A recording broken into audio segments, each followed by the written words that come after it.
Our kids are learning. It's not from what we tell them, but it's from what we show them. Your son is watching, and he's learning what it means to be a husband. And it's not from what you tell him about treating women, it's about what he observes you doing. You think you're modeling strength, and you're actually modeling emotional unavailability. You think you're showing them how to be a man, but you're showing them how to be isolated. Kids will believe what we do every single time. You can tell them all day what matters, but what they're going to believe is what you show them. What you're showing them is that work matters more than they do, that comfort matters more than connection, that achievement matters more than life. Our kids are learning. It's not from what we tell them, but it's from what we show them. They're watching how we handle pressure and how we treat their mother, how we respond to things when things aren't going our way. And it's how we show up when we're tired, and when we prioritize, and what we prioritize when no one's looking. And then they start drawing conclusions about what matters, about what the strength really looks like, and about what it means to be a man, about what marriage actually is, and not what you say it should be, what they're actually seeing it being. And so this episode is all about the curriculum that we're teaching without even realizing it. Because our kids aren't just living with us, they're learning from us every single day. And let's get started. I want to start with something simple. What do our kids see when we come home? Not what we intend to show them, but what they actually observe. We walk in the door, maybe we're tired, we've been handling things all day. And so what happens next? Do we greet them? Do you ask about their day? Are we making eye contact with them? Or do we just head straight to our phone? Maybe it's our laptop or the next thing on our plate. They notice. They may not say anything, but they're noticing. And they notice whether this presence is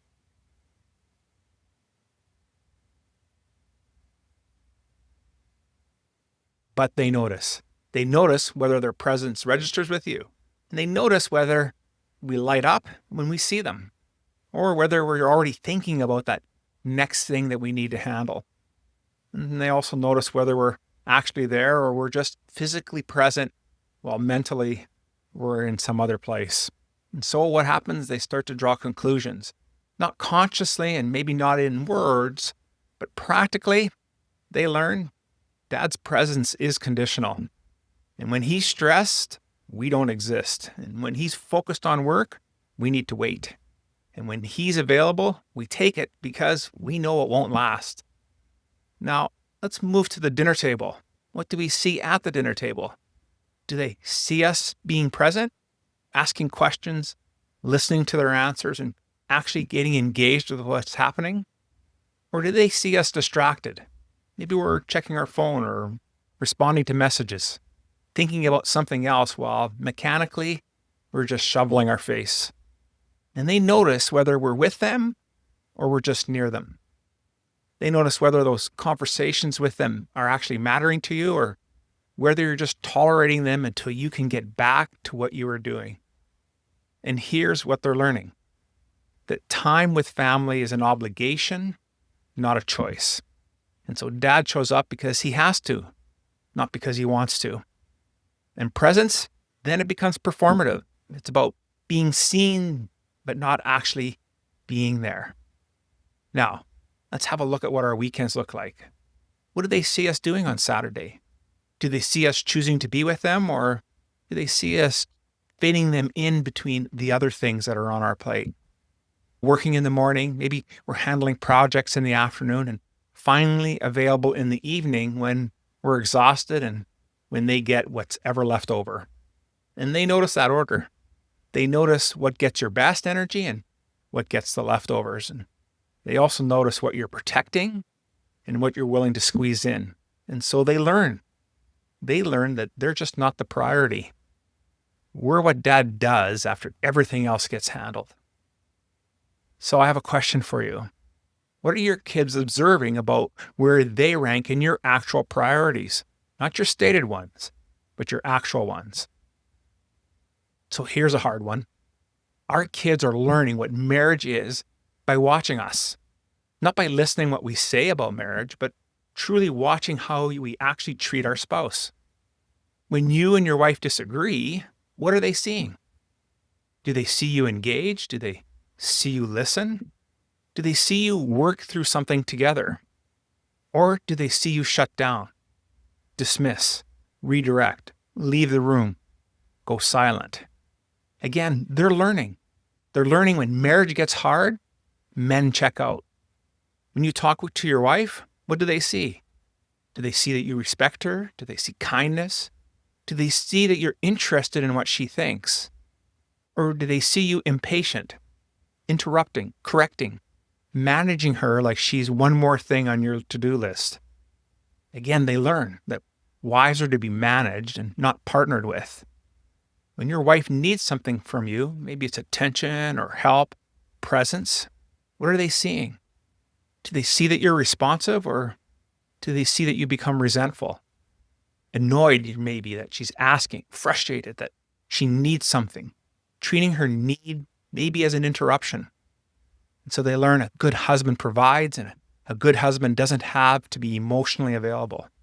And when your wife is upset, what do they see?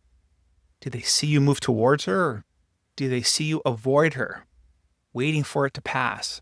Hope that maybe she handles it on her own. Stay busy until she's better. Again, we're teaching them that women's emotions are problems to be avoided and not experiences to be shared. And so here's what you might not realize is that your son is watching, and he's learning what it means to be a husband. And it's not from what you tell him about treating women, it's about what he observes you doing. And if you have a daughter, she's learning too. She's learning what to expect from a husband. Again, and it's not by what you tell her that she deserves, but what she sees her mother tolerate. If you treat your wife like a co-parent, but not a partner. If you're civil, but not connected. If you're present, but not engaged. That's what they're learning that marriage is all about. And that's the model that they'll carry into their own relationships. And it isn't because you taught it, it's because you actually showed it. And so here's a question for you. What are your kids learning about marriage just by watching how yours is being conducted? Our kids are constantly forming conclusions about what strength looks like, and they do that by watching us. When something goes wrong, or when we're facing a setback, when something just doesn't work out, what are they seeing from us? Do they see us actually acknowledge it, process it, talk about it, show them how to handle that disappointment? Or do they see us bury it, push through, minimize it, maybe even pretend that it's not affecting us? So they learn that strong men just don't feel things, that strong men just keep moving. And when we're stressed, what do they see? Do they see us manage it and maybe acknowledge that there's pressure on, or maybe even asking for help? Do we show them that it's okay to be human? Or do they see us absorb it and get quiet, maybe distant, and just become unavailable until the stress passes? And so they learn that stress is something that you handle alone, and that real men don't need support. And when you make that mistake, what do they see? Do they actually see you owning it, admitting it, maybe having to apologize, showing them what accountability looks like? Or do they see you defend it, maybe even explaining it away and shift blame and just refuse to be wrong? So they're going to learn that admitting mistakes is going to be a weakness, and that real men are always right. And when you're uncertain about something, what do they see? Do they see that we had actually admit it? I'm not sure. I'm thinking through it. I just need to figure this out. Or do they see us hide it? We fake certainty, project confidence even though we don't feel it, and never let them see any doubt. Again, they're going to think that uncertainty is unacceptable and that real men always know what to do. But there's a problem in that. When you think you're teaching them resilience, what you're actually teaching them is suppression. When you think you're modeling strength, when you're actually modeling emotional unavailability. You think you're showing them how to be a man, but you're showing them how to be isolated. Because strength that requires you to be alone isn't strength. It's self-sufficiency masquerading as a virtue. And our kids, they're learning that model.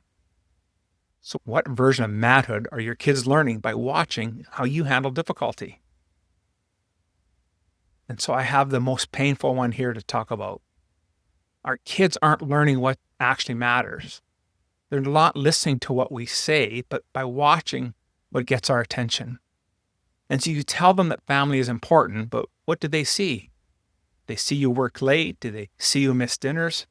Do they see you on your phone at their games? Do they see you distracted during their stories? See, they see that you choose work over them again and again. And so they learn that family is important in theory, but work is more important in practice. So you tell them to prioritize relationships. But what do they actually learn from us? They see us avoid difficult conversations. They see us choose peace over honesty. They see us manage conflict by not engaging with it.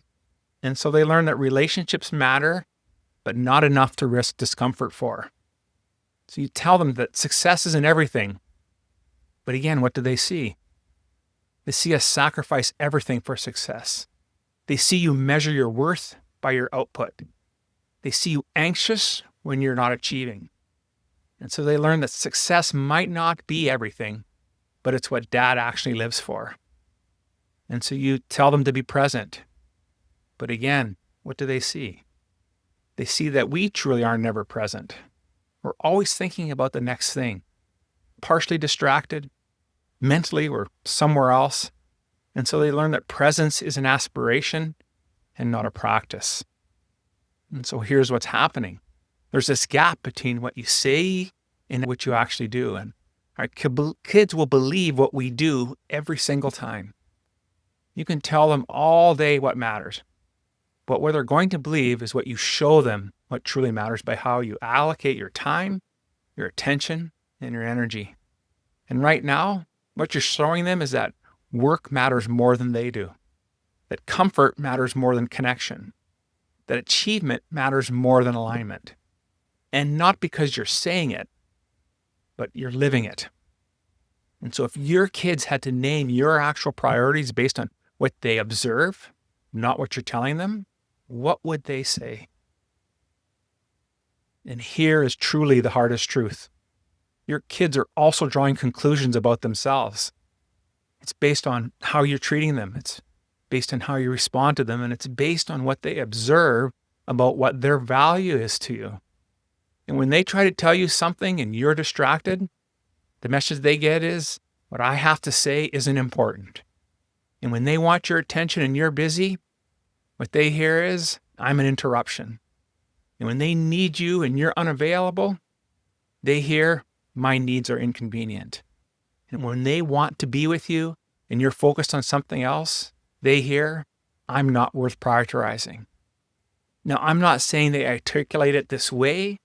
I'm saying they feel it. And what they feel becomes what they believe about themselves. And if our presence is inconsistent, then they learn they're not worth the consistency. And if our attention is going to be conditional, they're going to learn that they have to earn our interest. And if our availability is limited, they're going to learn that they don't deserve any more. And here's what's going to happen over time. They stop expecting more from you. And it's not because they don't need it, and because they learn not to need what isn't truly available. So they adapt and lower their expectations, and they find what they need elsewhere. And you interpret that as, they're fine, they're independent, they don't need as much. But that's not what's really happening. What's happened is they've learned to need you less because needing you was too painful. And so question, what are your kids concluding about their worth based on how you treat them? And so let's try to summarize everything we talked about. We can't teach our kids one thing and model another. They will always believe the model. You can't tell them family matters and then show them that it's optional. And we can't tell them to be present and then show them that distraction is normal. We can't tell them that relationships require work and then show them that avoidance when things get hard. And so they're not listening to our advice. They're watching our life. And our life is teaching them what's actually true. Not what we wish to be true, but not what we say to be true, what we demonstrate to be true by how we're actually living. And so what do you want your kids to believe about manhood, marriage, strength, and what matters? And what are you actually showing them? Because the gap between those two things is the curriculum that they're learning. And so our kids won't tell us that they're learning the wrong things because they're not going to complain. They won't say, "Dad, you're teaching me that work matters more than people." They're just going to learn it. And they'll carry it into their own lives. And then your son will become the man you're showing him to be. And your daughter will expect from a husband what she sees you give. Not because you told them, but because you showed them. And so the legacy you're building isn't in what you're saying, it's in what they're seeing. And what they're seeing is being built in real time. It's every day, it's in every interaction, it's every choice where your attention goes. They're watching, even when you're not there. Gentlemen, the band of brothers is where fathers learn to close this gap between what they say and what they model. And if that's where you're at, you know what to do.